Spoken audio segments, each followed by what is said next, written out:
No matter what you were told before, the only thing holding your art back is yourself. It may sound harsh, and a lot of people would rather not take that responsibility, but if you can accept that you are not perfect and might have self-sabotaged your art growth in the past, maybe even subconsciously, I can promise you that this is good news. Knowing that nobody and nothing can help your art grow more than yourself. No tool, no software, no teacher, not even money. This means that all the power lies within yourself. And if you decide today that you want to take your art seriously and want to improve, trust me, there is nothing and no one that could step into your way and keep you from doing so, except yourself. I do not care what medium you use and how bad you think your work is.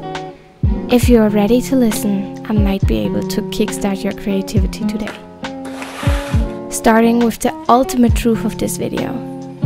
Your comfort zone might be killing your creativity and art momentum. And I know that a lot of famous artists give advice like, stay in your comfort zone. Repetition is key. You have to practice the same thing over and over in order to master it. And I'm not saying that they are entirely wrong or spreading misinformation, but that even if they are very famous and successful on YouTube or Instagram, that doesn't mean that they know what you need in your art journey. And I know they spread their wisdom with the purest intention, but the way that they define art success might not be what success feels to someone who is not sharing their art online. And no, nobody has to abandon their comfort zone completely. I think being comfortable in your art is the ultimate goal when we think about our future art. We don't want to feel stressed out and confused about art all the time. And really, if you feel good in your little comfort bubble, who am I to judge? Please, you do you. But there are also a lot of reasons why the comfort zone is not our final destination, but rather a short vacation resort to recharge and relax before tackling the next challenge. And there are a few reasons why famous online artists don't talk about that. First, because they define success differently. Because art content creators focus most on what enables them to be full-time artists. Their audience. As a content creator, you have to think about what your audience wants to see. So there's a level of consistency you have to maintain so your audience knows what to expect and still enjoys your content. The more people enjoy your content, the more you grow, the more opportunity you get for exposure and money. But this is not what a hobby artist worry about. This advice might not relate to someone who is only getting started and should much rather try as much different things as possible until they know what they like and don't like, instead of destroying what they already know. It doesn't apply to someone who was in their comfort zone forever and tries the same thing over and over without improving. And that's okay. We cannot blame famous artists for sharing their truth, but we should not forget that their advice might not be as helpful to us because of this. Also, if they're a pro artist, they were at a high skill level for a long time already. To be a beginner is something they haven't experienced in a while and are barely familiar with anymore, which is why they tend to oversimplify, and the exact reason why we can't take everything they say as an ultimate guideline. Too broad and general advice is easily misunderstood if taken out of context or read too literally. For example, nearly all of us heard the piece of advice that if you want to be successful as an artist, you have to draw every day. But I really never liked this phrase, because it indicates that if you miss a day or two or even a week, you are a failure. But put into perspective, this still holds a lot of value. Let me translate. Draw every day could actually mean take every chance you get to practice your craft. Set time aside to create whenever you can. Try to create as often as you can to make creativity a natural state. Make practicing art an automatic reaction to fill your time when you are bored. Keep going every day and don't give up. You will get to greatness if you stick with it. When we are unexperienced, we tend to follow pro artists' advice blindly, thinking, when I do everything as they say, I will be just as successful as them, which creates unrealistic expectations and makes us feel like a failure if we cannot keep up. But I don't think I'm a failure just because I only draw on the weekends. I work full time, I have friends and family and other responsibilities and hobbies. And I'm giving everything I have to my passion. Therefore, I am successful by my own terms. Maybe not by the random advice of a stranger who doesn't know me or my life or my art, but that's okay.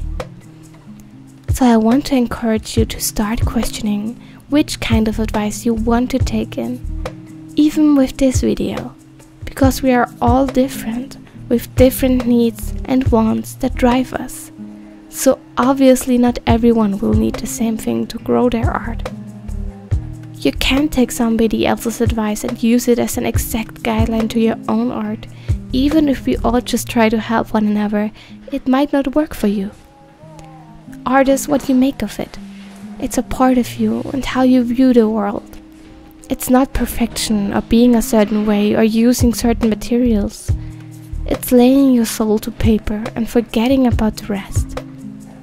So take all art advice with a grain of salt. Take what works for you and leave the rest behind. Even when I say this. The comfort zone is not your enemy, but there's no growth happening here. You see, the comfort zone is very versatile. And as with everything, the dose makes the poison. We can look at our comfort zone as dessert. We all love it. It tastes and feels nice, and is a great highlight for the end of the day. But as much as we all love dessert, there's a reason why we can't eat ice cream all the time. Our body mostly needs real food like veggies and fruits to be nourished and work properly. It has to make up the greater portion of our diet, because otherwise our health shifts out of balance, which could lead to a lot of other problems. But we can still have a little dessert every day, totally guilt-free. The same applies to your art comfort zone. Let's say you want to master a new art topic, portraits. You don't know where to start, so you randomly choose to learn about the anatomy of the eye. You learn about the different planes and the structure and how to draw an eye in your own style in the first few weeks on your journey. And you really like that feeling of validation and success. So instead of moving on to the next topic, you stay there, in your new comfort zone. Of course, there's nothing bad about that, right? Well, temporarily, that's totally fine. But what happens in 3 months? Fasting forward, we can see that not a lot of people will draw only eyes for 3 months straight. So, what is more likely to happen? You stop drawing altogether. And there could be a number of very good reasons why this happened. You got bored or frustrated. You felt like a fraud when people complimented on your art because you know that you fell short on your goal, even if they don't know that. You got scared that the next topic won't be as easy to learn. And the list goes on and on. The comfort zone can easily transform into the breeding ground of common art struggles like imposter syndrome, same face syndrome, art block, art procrastination, and even toxic perfectionism. Every artist that suffers from any of those struggles could cure themselves today, but they won't. First, because they don't know how, and second, because they are scared. We don't like to leave our comfort zone just like that, because immediately after our comfort zone, we dive into our fear zone that screams from every angle in our brain, we can't do this. And this voice is hard to ignore. It feels wrong whenever we step outside the comfort zone, because we are literally walking an unknown path, and our brain is wired for survival. Stepping into the unknown, where there's an obvious and already explored way of doing things that won't get us killed, is therefore the safer option, which makes it the more appealing one to our brain, even if it is hurting us in the long run. We have to understand that our brain is not a gambler. There is no wiggle room or negotiating. For our brain, everything is either black or white, either safe or dangerous, because for thousands of years it had to fight for us to survive, and this is the way it kept us alive for so long. That's also why our brain loves routines and stability, and it's so hard to break a bad habit. Our brain decides in a moment and will always favor temporary safety over long-term success. We do not really have control over what our brain deems unsafe and dangerous, because all of this happens subconsciously. And in times like today, it is easier than ever to find something that is safer and a more pleasant way to spend our time, like scrolling social media or watching TV. Which might sound very dramatic in the context of art and art procrastination, but we need to understand all of this so we can make adjustments accordingly. Fear is the only obstacle here. Our brain is just afraid and concerned about our safety. But once we move past it, past our fear and past our struggles, we will come forward stronger and wiser than ever.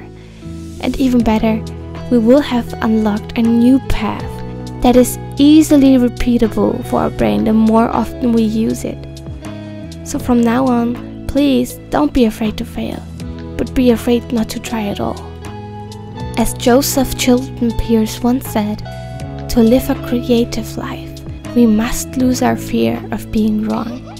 Because the more things you draw, the more different approaches you try and learn, the more you are expanding your comfort zone to the extent where you are not afraid to try and fail anymore, because you did it over and over again in the past.